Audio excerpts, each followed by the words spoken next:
Ernie Parsons, having been found guilty by a jury of your peers. I didn't see any jury. Well, they was around. Anyway, what difference does it make? You gunned down Wendy Jones, and he was one of our most beloved and respected citizens. I heard he was the town drunk. Well, now that he's dead, he's one of our most beloved and respected citizens. I don't care who he was. I didn't kill him. You've got the right to hear a few words from a preacher. Unfortunately, our preacher's out of town, but luckily, we got Farley Millard here, and he's a feed and grain salesman, and he owns a Bible. No, thanks. Now, what does that mean? I don't want any feed and grain salesmen praying over me. I don't want anyone praying over me. I don't believe in that stuff. You ready, Max? What? You got one more inalienable right to speak a few last words, and I mean a few. We don't want one of them things where the cam takes off with a Declaration of Independence. Well, go on.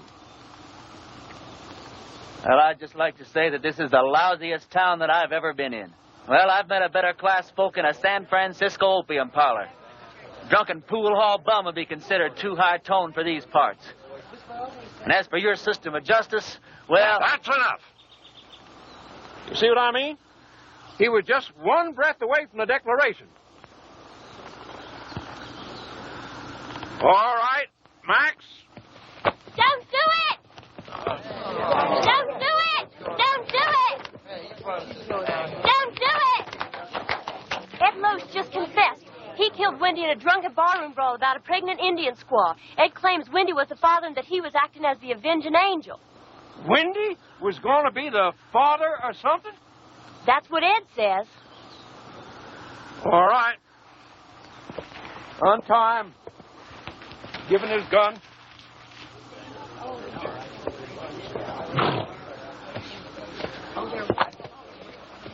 Now, that's the way out of town, son.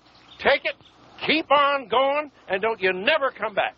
You heard her. I'm not guilty. Even so, we don't want no fast guns in this town. Fast guns right alongside with lepers in this law-abiding community.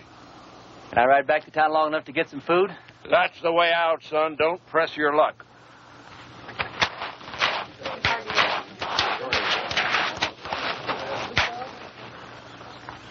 Thanks. Bye. I'm going with you. You don't have to. I'll be back. When? Whatever you do, don't leave town. Wait. Never give up hope. See ya.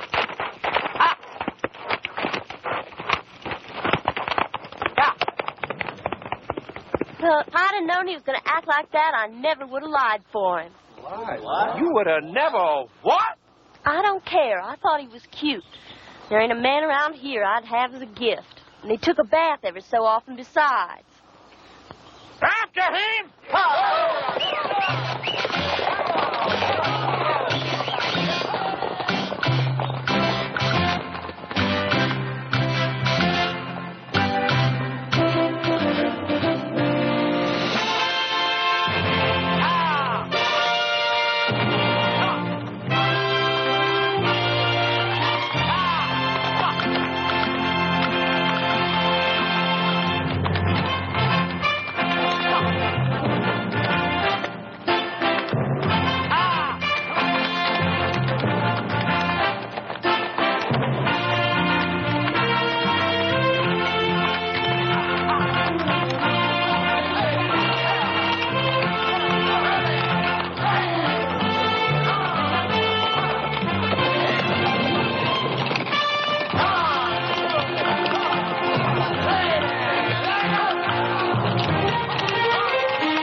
Reverend Frank Fleming. Yeah, pleased to know you, Frank. Dear Reverend, everybody in Castle Walk is real excited about you coming here. We ain't had a preacher here in over 3 years. When our last one left in such a hurry, he didn't even say goodbye. He was a pious man, but he had a yellow streak down his back. We're all looking forward to meeting you for the first time. We're all looking forward to meeting you for the first time? I don't know how long you'll be willing to stay, but you'll be welcome every minute of it.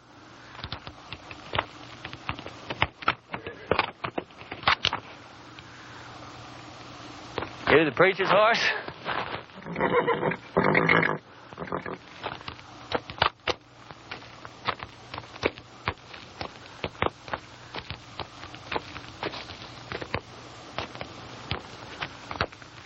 Let's see what you got, pal.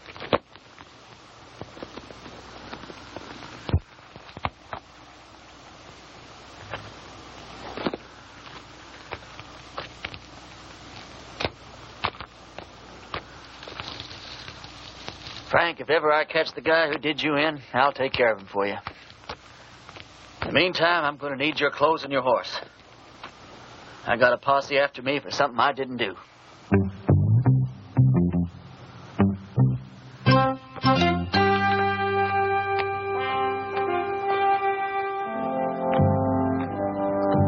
I'd say a prayer for you, Frank, but coming from me, I'm afraid it's liable to do you more harm than good.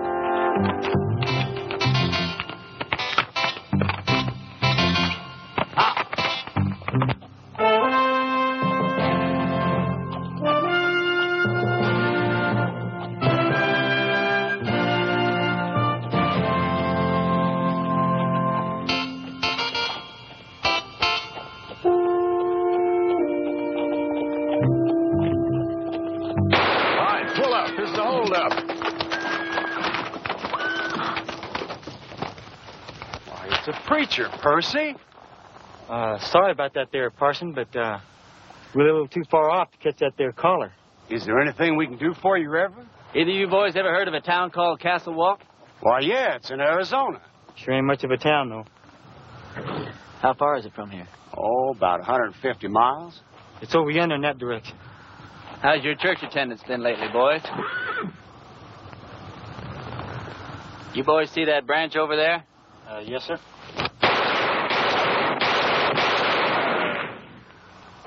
That was 4 for the Lord, boys. He loves you, but he hates your profession. Yeah, I can see how I would. I want you boys to go and sin no more. We surely won't, Parson. As soon as we can afford not to. Preacher, you being so good with that gun and all, how come you didn't just kill us as we was riding up here? Because you boys are children of the Lord, just as much as I am.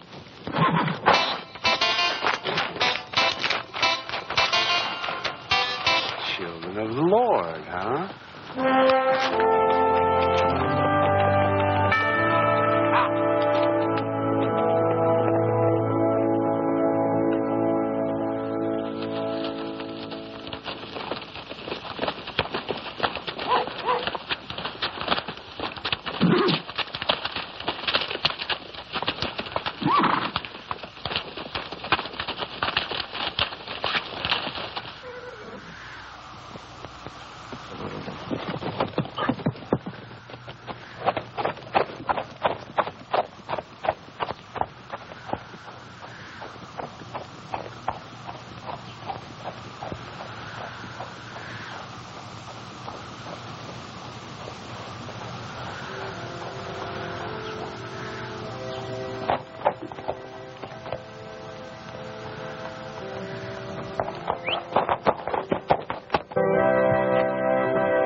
Sorry, Sadie.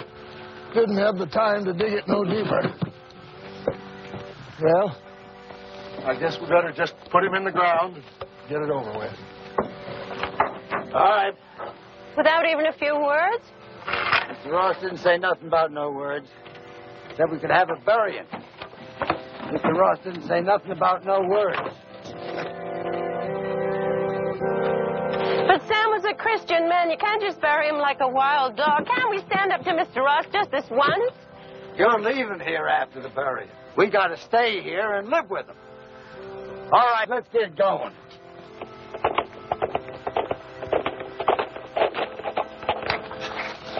Wait a minute. Is it one of Mr. Ross' men? Looks like a preacher. Well, what do we do now? And I wrote him myself not to come.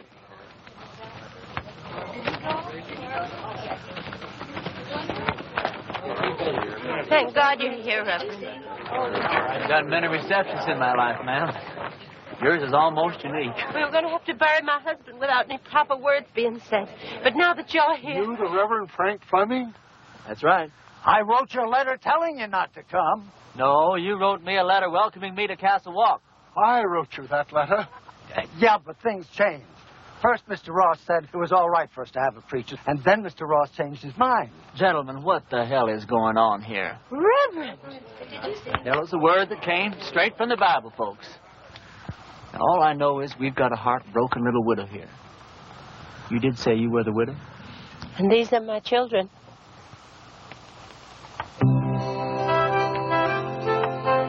That's a child? She's 18. Oh, she certainly is.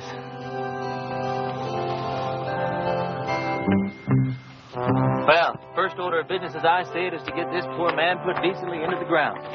Oh, thank you, Reverend.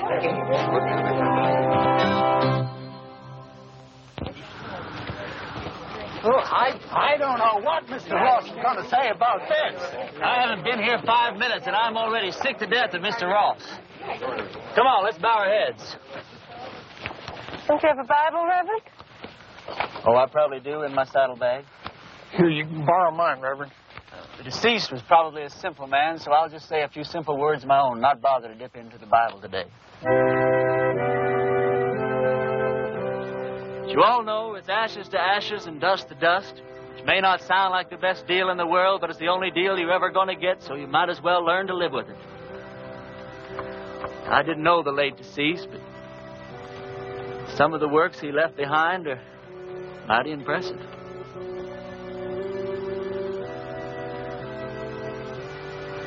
But what did he die of? He was shot in the back. May the full wrath of the Lord fall on people who shoot other people in the back. It's a rotten, sinful way to make a living. Amen. Amen. Can't thank you enough, Reverend. I'd like to say more, but Mr. Ross only gave us half an hour to get out of town after the funeral. You're leaving town? You taking her with you? Mr. Ross said we all had to go. Who is this Mr. Ross? He's a mean, miserable, murdering thief, and he runs everybody in this part of the country. There ain't a soul of us that had a single, solitary, happy day since he rode in here and took over.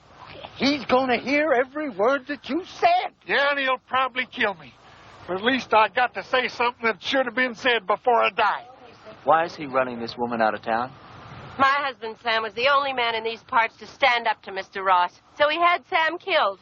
He let us take one wagon load of our things. We'd better get started. Ma'am, the only place you're going is back to your ranch.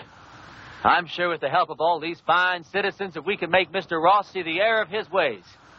Reverend, you don't understand the situation around here. Mr. Ross is a powerful, powerful man. He's got money and influence. And he's got 20 top gunfighters working for him. Before I tell you people what I really think of you, I'm going to tell you something about gunfighters. Now, Ross doesn't have 20 top gunfighters working for him because there ain't 20 top gunfighters in the whole U.S. of A. Now, what Ross probably does have is about 15 cowboys that wear guns for ornaments. They do just fine at shooting up a saloon or making some terrified dude dance a little jig. Ross has probably got about 3 men who are pretty good at getting their guns out of their holsters, but no good at hitting anything once they do. Which leaves about 2 or 3 men that might honestly be called gunfighters. Not top gunfighters. More like second or third raters. So you see, you folks have been letting yourselves be rousted around by a bunch of 2-bit yahoos. How come you know so much about gunfighters, Reverend? The Lord's work takes one to many places and many climes. Matthew 31. There ain't no Matthew 31. Well, there ought to be. Widow, I want you and your family to get in the wagon. I'm going to drive you home. You're going to sit next to me. Oh, I don't know, Reverend. Ma'am, you don't look like the kind of woman that would back away from a little fight. Where's your faith? My faith is in good shape, Reverend. And if you're willing to take the risk, so are we. Get in the wagon, kids. Us and the Reverend are going home.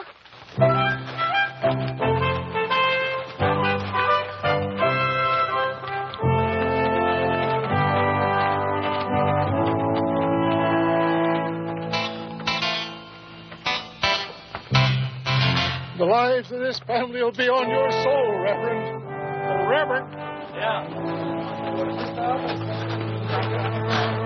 A couple of Ross's men are in town and they're pretty liquored up.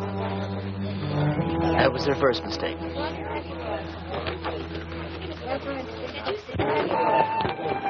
You ride my horse, son. Okay.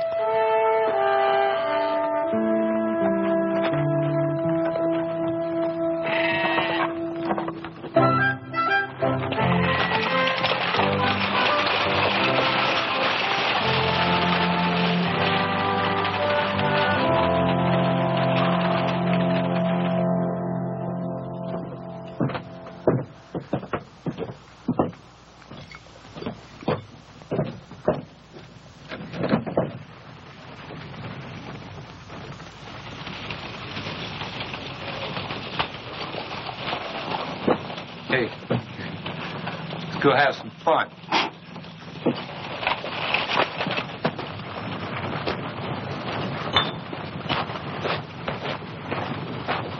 Remember the children, Reverend. Those are just two of the cowboys, ma'am. Who? Where do you people think you're going? Where's the place that Ross would least like us to go? I'd say her ranch. Well, that's exactly where we're going. Wait till Mr. Ross hears about this. Mr. Ross is a skunk of doubtful parentage. Mr. Ross is so low he could walk under a rattlesnake's belly wearing a high hat. And that's what I think of Mr. Ross without ever having met the man. Now, that was indecisive, cowboy. Could have very easily cost you your all-important life.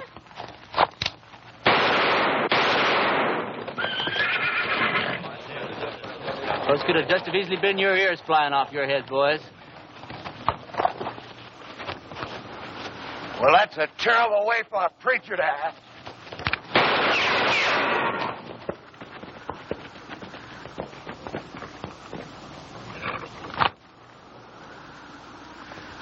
The Lord wants someone to move. He wants them to move.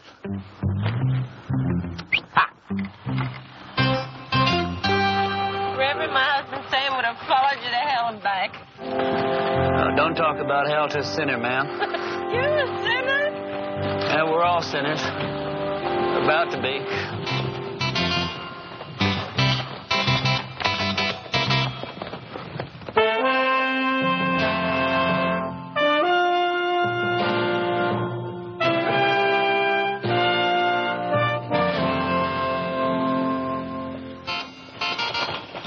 All right, kids, as soon as we stop, I want you to get the wagon unloaded. I want to get this family settled in before dark. You don't mind if I order your kids around a little, do you, ma'am? Reverend, you can do anything you want to. Reverend? Reverend? Oh, yes, ma'am.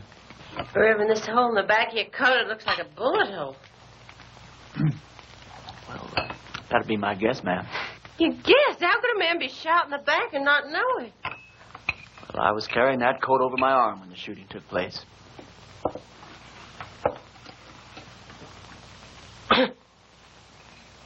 Well, tobacco's one of the Lord's works, too, ma'am.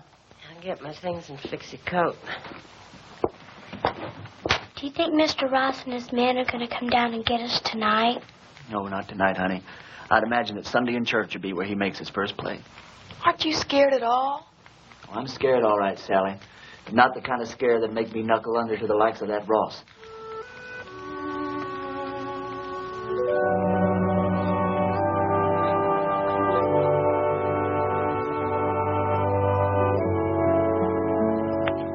Thought of a text for your sermon tomorrow, Reverend? Tomorrow? Tomorrow's Sunday. I've lost all track of time the last few weeks. What do you think I ought to preach about? I thought you said the sin of cowardice. Yeah, that's not bad either. Thought you probably had some favorite passage from the Bible to illustrate your point. Oh, I do. Several of them, as a matter of fact. But what's your favorite passage from the Bible that would illustrate that point, man? I think it would be Luke 12. Christ says, "Do you think I have come to give peace on earth? I came to cast fire upon the earth, and wood it were already kindled." It says that in the Bible? Well, I told you, Luke 12. Oh, Luke 12. Yeah, that Luke, he really knew how to turn a phrase, didn't he?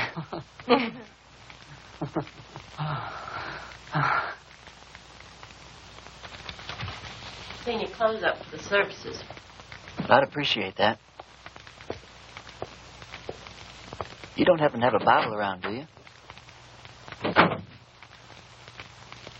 I seem to misplaced my glasses. Could you turn to that spot in Luke that your mother was talking about? It's right here.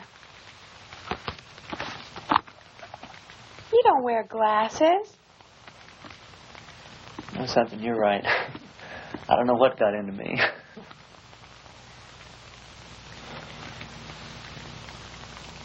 Well, good night.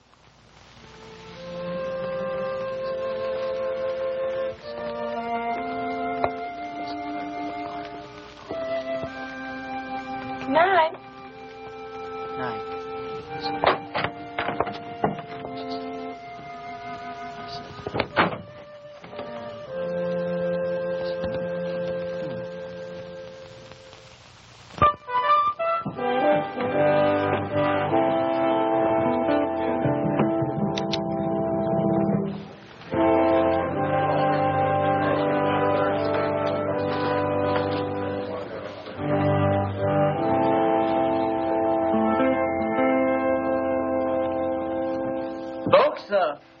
I'm going to read you from Matthew chapter 10 and verse 34. Although Luke says pretty much the same thing in his 12. Think not that I am come to send peace on earth. I came not to send peace, but a sword. Now, I don't know what that means to you, but I know what it means to me. It means that while God loves peace, when the occasion arises, He's not reluctant to use the sword. Matter of fact, when the occasion calls for it, He might become downright irritated if you don't use the sword, or the gun, or the rope, or whatever's handy.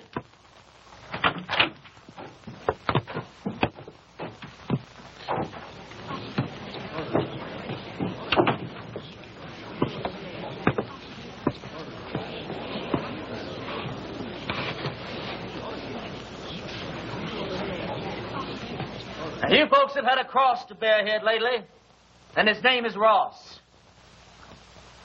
They say that people get the kind of lives they deserve, and I guess they do. But when men won't fight for their wives, women, and children, and when their women won't make them fight for what's right, then these people don't deserve any kind of lives at all. That's exactly what you've got.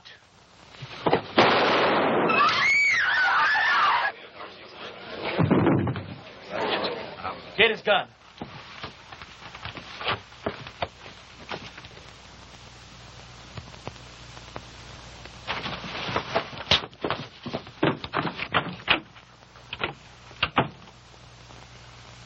Never done it?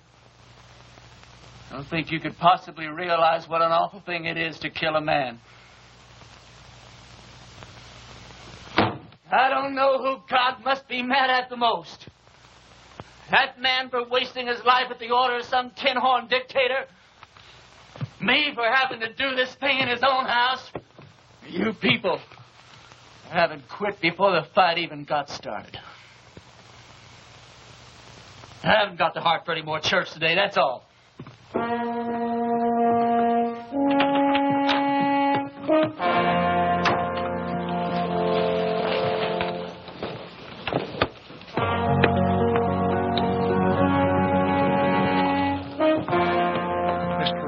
couple of his men are outside. Take care of yourself, son. Every second.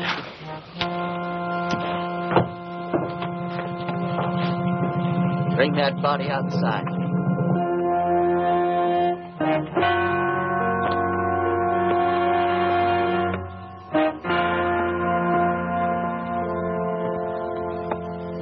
You've had a couple of fun days here, preacher.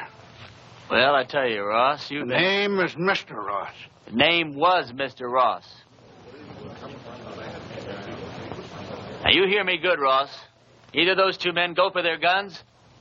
I'm going to go for you first. I think I can take him, Mr. Ross. Don't think. Here's your chance, boys. Either you holding any grudges against him, draw on me, and I'll kill him for you. If we go together, we can get him. Before or after he killed me. You don't look all that fast to me. Shut up.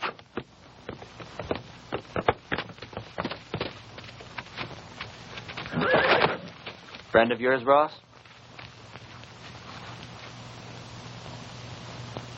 All right, preacher. You pulled yourself off a nice little grandstand play for the folks. Now I want you out of town. Who killed Sam Underwood, you or one of your men? I'm going to find out if I have to take the whole bunch of you to pieces. Give me the word. I'm sure I can beat him. We'll go on back to the ranch. I'll be there in a minute. You sure? Now.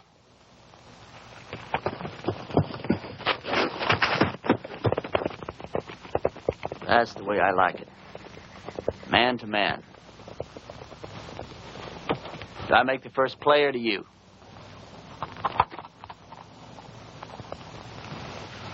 I just changed my mind, preacher.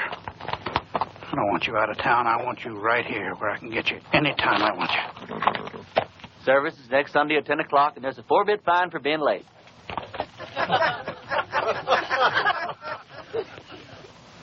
You wouldn't shoot me in the back, would you, preacher? Like that.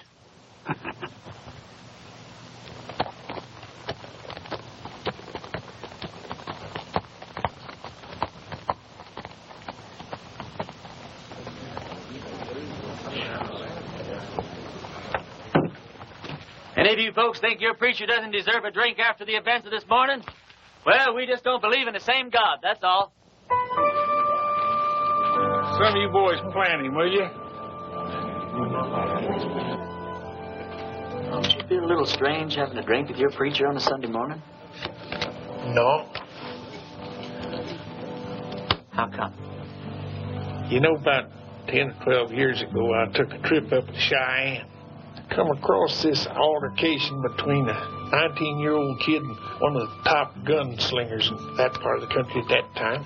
This kid, he didn't want no part of the fight, but this gunny was drunk. He kept at it. And finally, the kid had to go for his gun or get blasted right there in these tracks. It was plumb pitiful. How? This kid was the fastest thing I ever seen. Caught that gunny flat-footed. Why, he was dead before God got the news. I inquired around, found out this kid's name was Ernie Parson.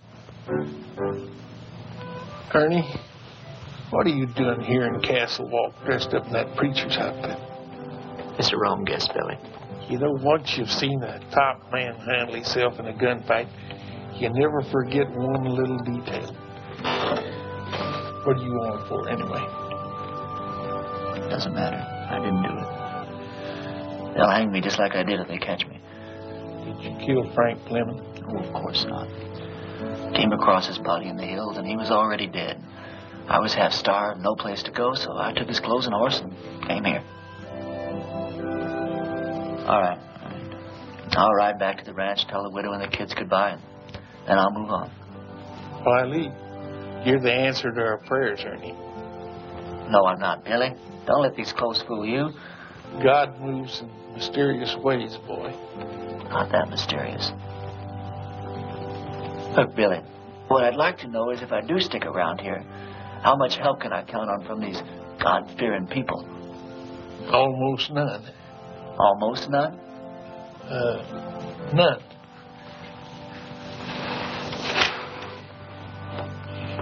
This is just God moving in his mysterious way to get me killed. God will smite the sinners of Castle Walk just as surely as he smote the Philistines. Smoke. For the time is at hand when you will hear of wars and rumors of wars. Be not afraid, for this must first take place. Nations will rise against nations, kingdoms against kingdoms. Not a hair on your head will perish. And I quote Luke chapter 21, verse. Luke chapter 21 and verse 23. For there shall be great distress in the land, wrath upon his people.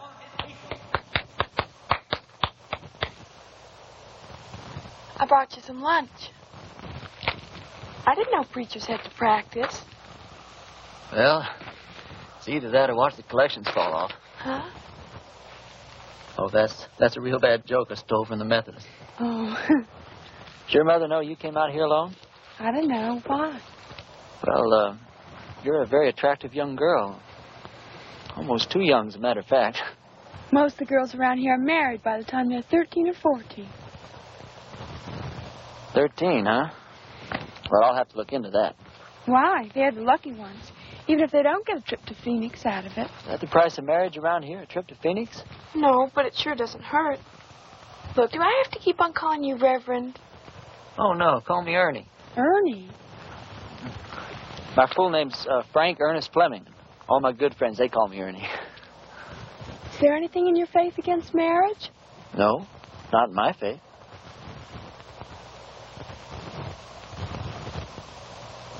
Look, Sally, sit down. This conversation isn't going in exactly the direction I planned. I mean, you know, marriage is just fine. I was real glad that my parents believed in it. But, well, there's other things, too.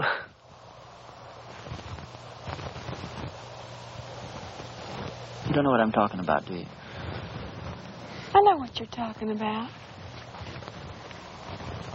Let's see.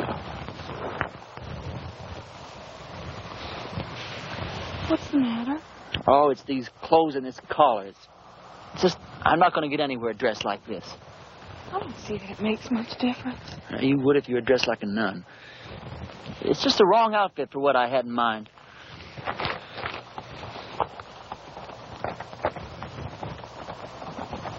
Hey, preacher!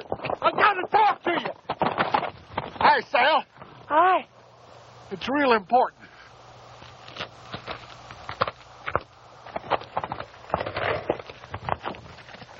You know a gunfighter named Jake McCoy? Yeah, I know of him. He's in town. My blessings on him. And he's working for Ross. Is he really good? Yeah, he's the best. You can take him, can't you? You sure he's working for Ross? Yeah, and he's looking for you. Although he don't know who you really are. Well, that doesn't matter. Or does it? Where's he at now? Well, he's at the men's saloon when I left town.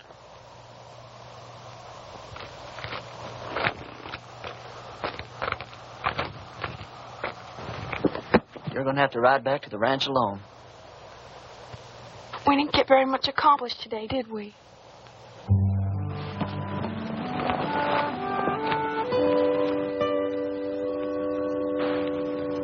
Can't you just feel the ice breaking all around us?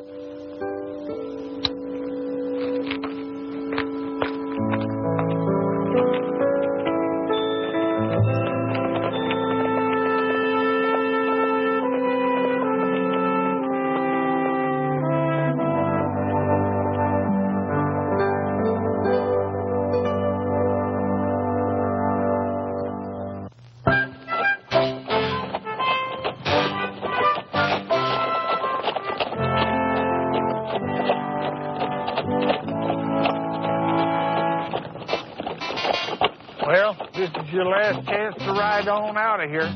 Forget about the whole thing. I can't. I don't know why, Billy, but I just can't.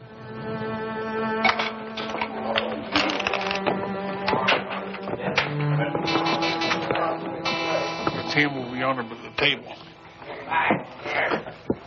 He's already spotted you.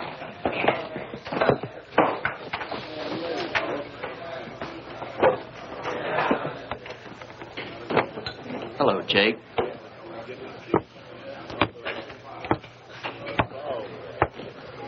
I was just about to go looking for you.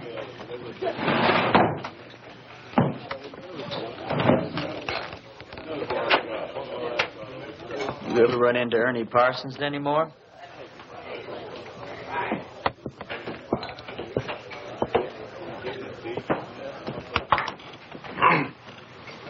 I've never run into Ernie Parsons. Any time, any place at all, ever.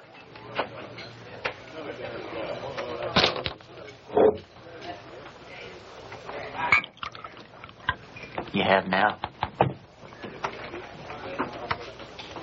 You?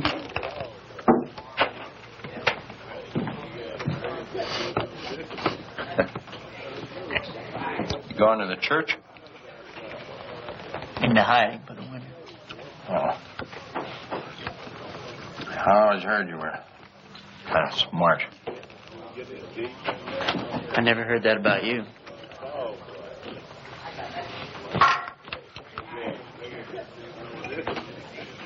Look, are we really going to have to go through with this thing? I got $1,000 in my pocket. And the girl waiting for me in Boulder City says I gotta go through with it. You all that sure you can beat me? You all that sure I can't? Anything I hate is a stupid, senseless fight. Come on.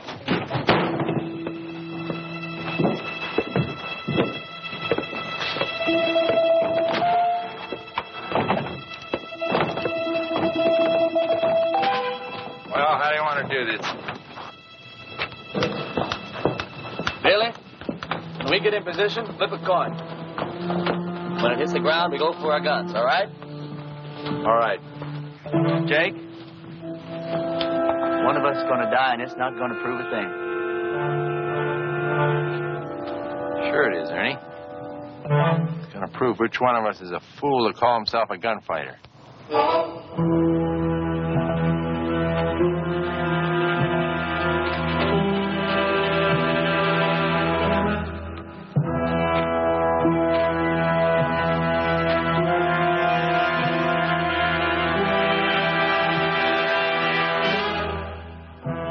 Boys ready?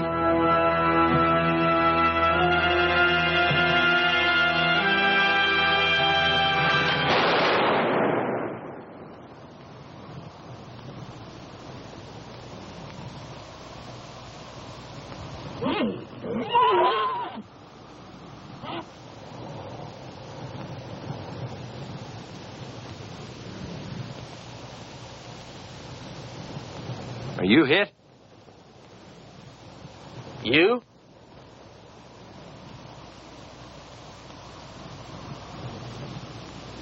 Did you ever miss from this distance before? Never.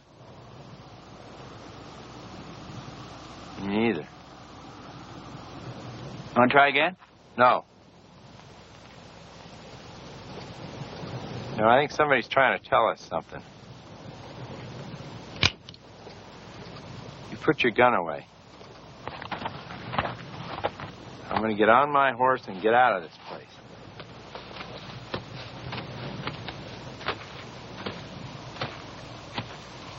I beat you. You know that, don't you? Oh, no, you didn't. And you know dang well you did, Jake. You going to give Ross his $1,000 back?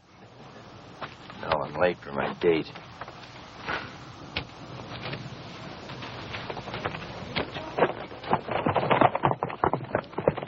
You folks see those bullets hit? I don't think it hit anywhere, Reverend. That's just plain silly.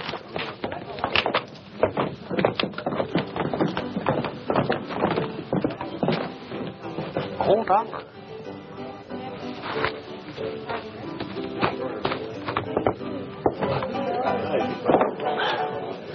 This is how those stupid legends get started. Jake and I have an off day in a gunfight. Miss each other. Wish there could be 1,000 explanations. Just because a bunch of rummies standing around don't see where the bullets hit. All of a sudden, you've got the miracle of Castle Wolf. how this whole miserable little town's going to think that God's on their side. Well, you got me convinced, son. But somehow or other, just hardly believe that you convince yourself. Now, let me point out a couple of things to you. Like what? Well, for instance, you're back yonder in that town and they're about to hang you. And right at the last minute, in rides this gal and saves your neck. She and I've been fooling around a little bit. All right. Well, then you're out there in the brush. Posses are chasing you. Then all of a sudden you come across this here preacher's body. You find this letter that brings you right here to this here town. It's supposed to lead him. Yeah, but you was the one that wound up here. Right here where you're needed more than anybody's ever been needed before. Now, do all this make you want to stop and think just a little bit more?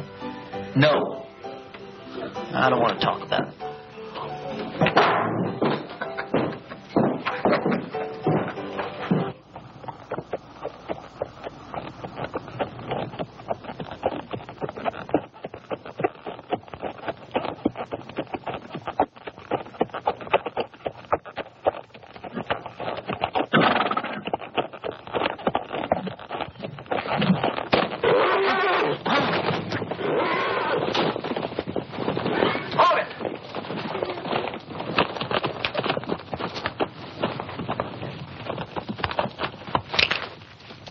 You should have listened to me when I told you to get out of town.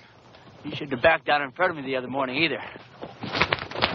Now, this whole town's going to have the idea that you're just a little less than the tin god you pretended to be. Just tell me one thing. What really happened between you and Jake McCoy? I chased that bum out of town. And he's not going to give you your $1,000 back either. He said to tell you that's the price he charges for shaking hands with scum like you. Get on with it. Prayer man, you drop that rope real slow.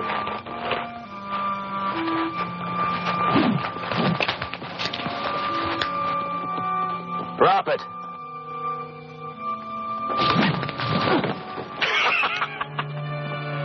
You ain't getting out of town fast enough, preacher.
Bunkhouse of our ranch. I thought it would scare the kids if they saw you like this. How'd you find me? When you didn't come home last night, I set out to look for you.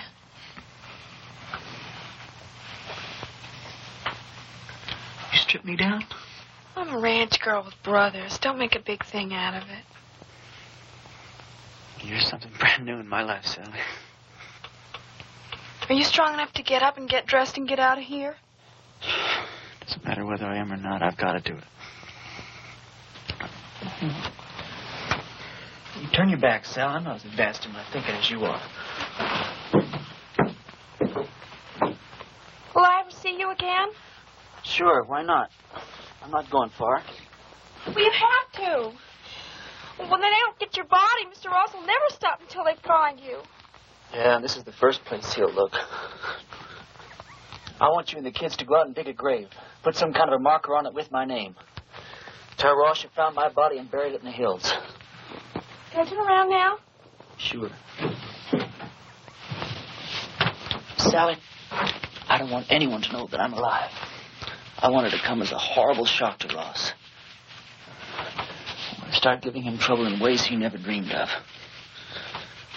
I'm going to need plenty of food, water, and ammunition. I'll get you everything you need. Where will you go? I'll hide out in the hills for a while. Well, Ernie, in this part of the country, if a girl undresses a man, it's customary for the man to make an honest woman out of her.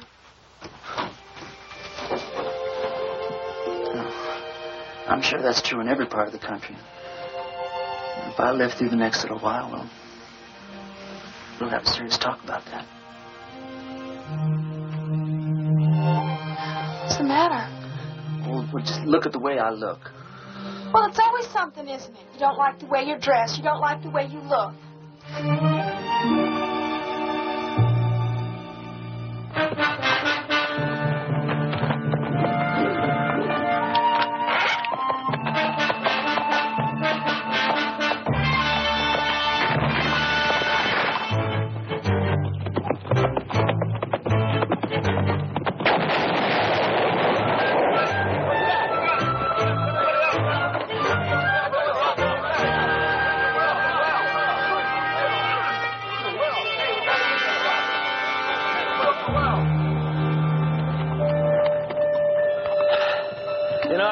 There's a bunch of outlaws operating up in these hills.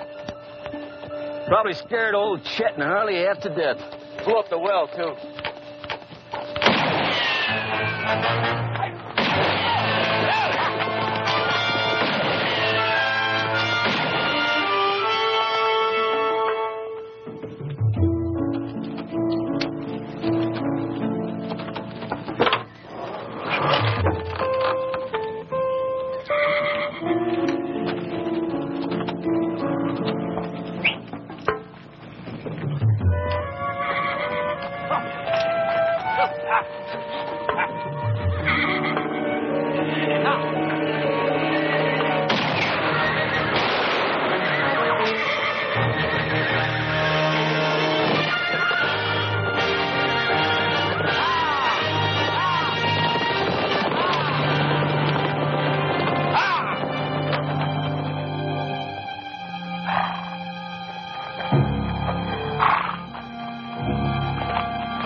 There must have been 15 or 16 of them. Maybe there weren't nobody there at all. What do you mean? Dragging a preacher through the cactus. Them people don't have to stay dead unless they want to. Everybody in town keeps talking about the preacher's ghost riding through the hills and shooting at every one of Ross's men that sticks his head up. I keep telling them it's the whole doggone idea of ghosts to get Sally, didn't you tell Billy? You told me not to tell anyone. Billy, I'm sorry. It's sure good to see you alive, boy. Are you sure it's safe for you down here? Honey, it's been a long time since I've been safe anywhere. Lately, it's been getting worse. Isn't tomorrow Sunday? It sure is. Billy, I want you to ride into town and tell everyone that we're having church services tomorrow morning at 10. I'll do it right now.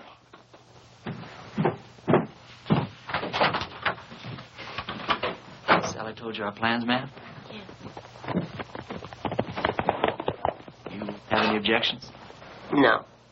Ma'am, has it occurred to you that, well, Sally's liable to end up one of the youngest widows in these parts? Mary Mert's only 14. She's been a widow 2 years. Besides Mary Mert? No, Grace Dorothy only been married a week and a half when her husband fell down a mine shaft. You know how old she is. Sally, could we take a walk outside? Will you excuse us, ma'am?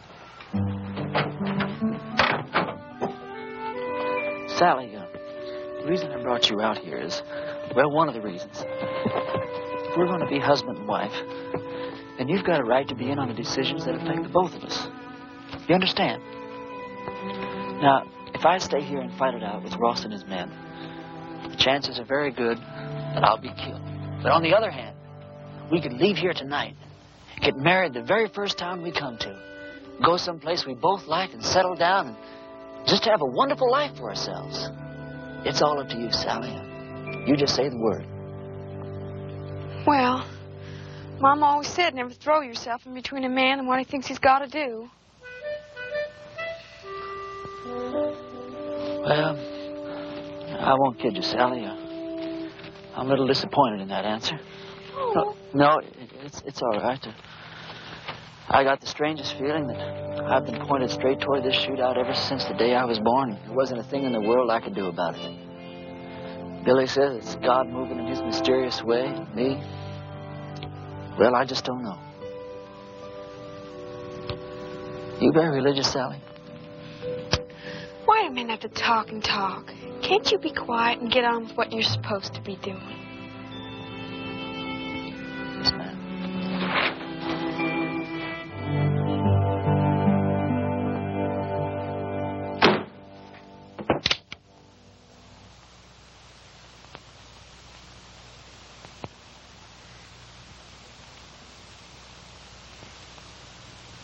Folks, I'm here today as your preacher and as God's representative. As your preacher, I've stood up to your enemies for you. And all it's gotten me so far is a lot of bruises and a bunch of cactus spines. Now, I understand that a lot of you thought I was dead, and that my ghost was raging through the hills, wreaking my vengeance on Ross and his men. But I want to ask you something. What were your feelings? Were you scared that you might have an angry ghost raging in your hills? Or were you ashamed because not a single one of you came out to see if I was alive or if I might not need some help? Well, I'm warning you people. While you're sitting around waiting for God and me to do your work for you, God just might have some plans of his own. Maybe he's not as angry at Ross as he is at you.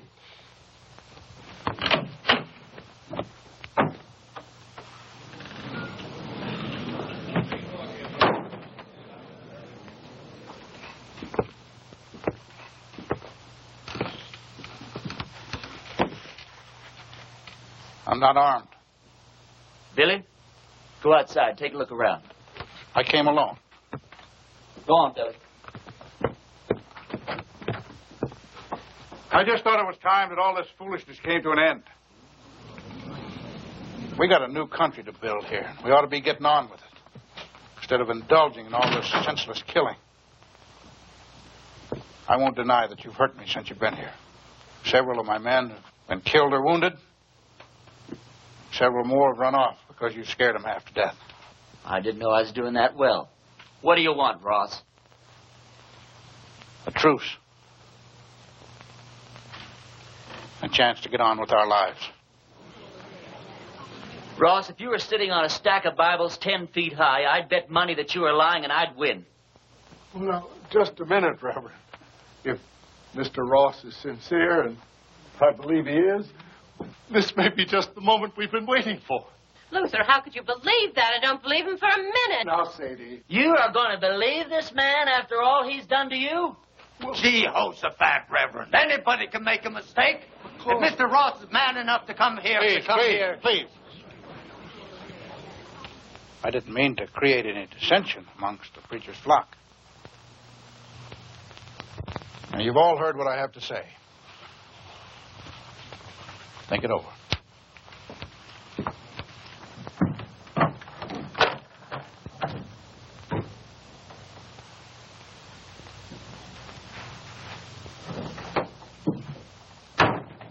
Well, I think we ought to accept the proposition. Well, I think you're right.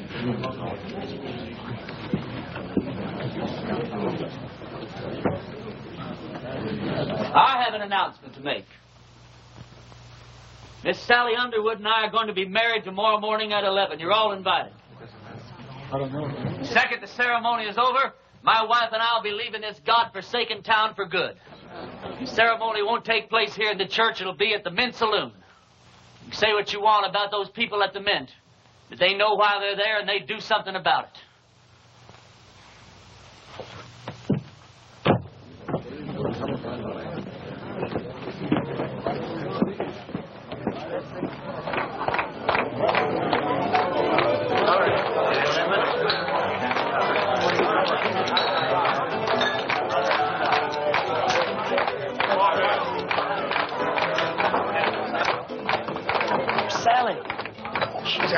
Getting dressed. Her mama's with her. Can't take all day with this thing. What's your rush, boy? One of my feelings, and I'm never wrong, that I should get out of this place. When you say that? Huh? Oh, nothing. Hey, yonder she comes down. Oh, you're beautiful. Come on, everybody.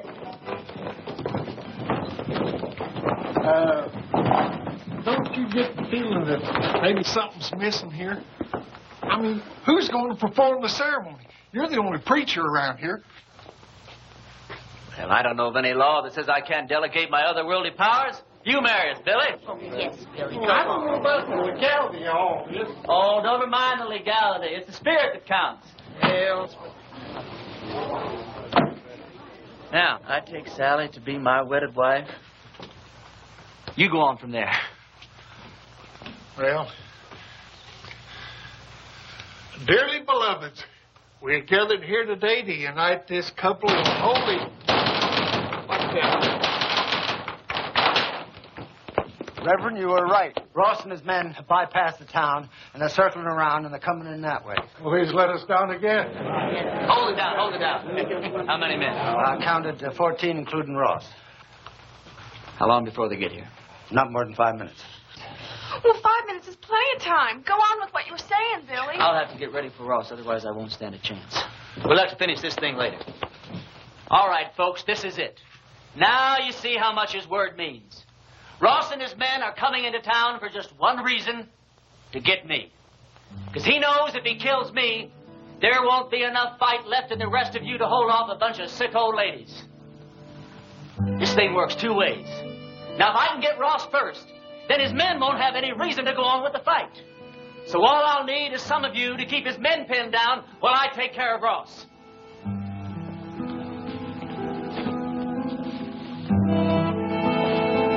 But the women and the children... You don't even have to come out in the open. You can shoot from the windows or from the roofs. You don't even have to hit anything. Just shoot fast and make a lot of noise, but keep his men pinned down.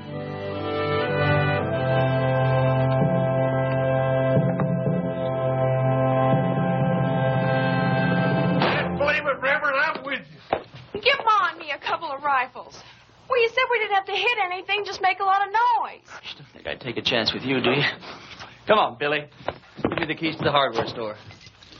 Barbershop.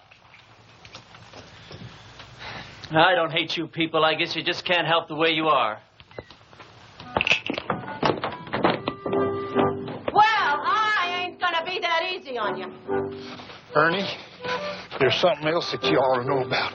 I'd have told you sooner, but, well, I didn't want to spoil the wedding. Now, that sheriff that wanted to hang you, he's here in town. Where? Over at my place. I told him I was the sheriff here. It's one that I got off our last late sheriff. Anyhow, I told him if he'd wait there while I'd round you up and bring you into him. How'd he find me? Oh, him and that posse come across Frank Fleming's body. One of them old boys knew Frank. They figured that you'd switch clothes with him. Well, if he wants me, he's just going to have to get in line behind Ross and those other 13 men. You take the barbershop. Ernie, when this thing's over with, though, you got to get out of town. That's all there is to it. Billy, what the hell makes you think we're going to live through this thing?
preacher.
You all right?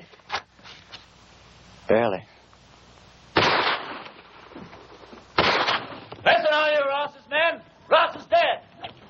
And anyone who keeps on fighting is going to have to stand trial. How do we know he's dead? Because I'm alive. All right. You heard the man. The sheriff's going to be down here to find out what this is all about. Yeah, I know. Billy, get my horse and meet me out back, huh?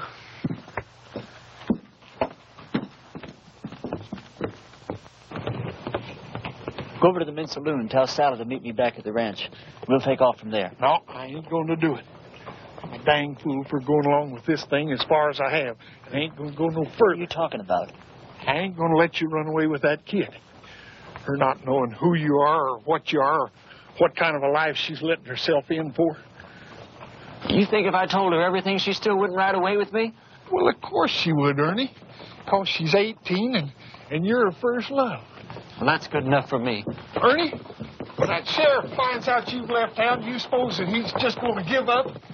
I can take care of him. Yeah, you can take care of him with one hand, or you take care of Sally with the other.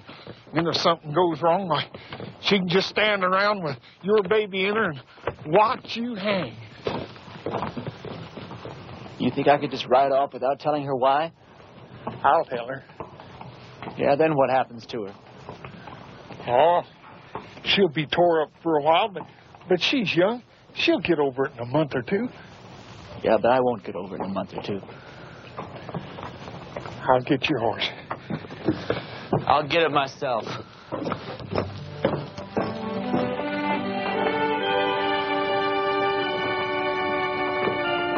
Ernie, this town owes you a whole lot, but it don't owe you a cent. Can't make any promises.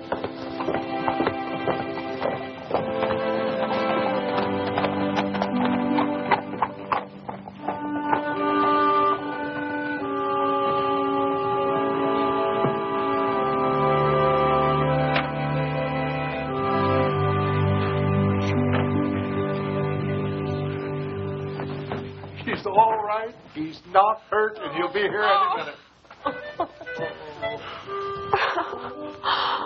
Damn it, Billy. You're right.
Blessings on you, Well, Reverend. thank you.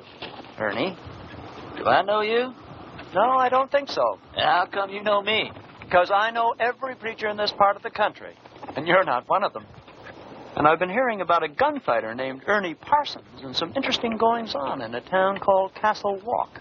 I don't believe everything you hear, Reverend. Oh, I don't. That's why I'm on my way to Castle Walk right now, to investigate these wonderful stories. Maybe you should get them a real preacher now. They seem very happy with the one they had. They had a gunfighter, not a preacher. God moves in mysterious ways. You boys sure do hammer away at that phrase, don't you? You really going to Castle Walk? I sure am. When you get there, would you give these to a girl named Sally Underwood? Tell her they're just from an unknown admirer that thinks certain girls should have a trip to Phoenix, even if they don't get married. All right. Ernie, did you ever think that the things that happened to you in Castle Walk might be your call to the kind of work you've been destined to do? Reverend, I didn't solve the problems of Castle Walk by praying them away. I did it the way I always do, with a gun. Did you ever hear of a call coming that way? But you left it a better place than it was when you arrived. You're a nice guy, Reverend. No thanks. I'll be seeing you, Ernie.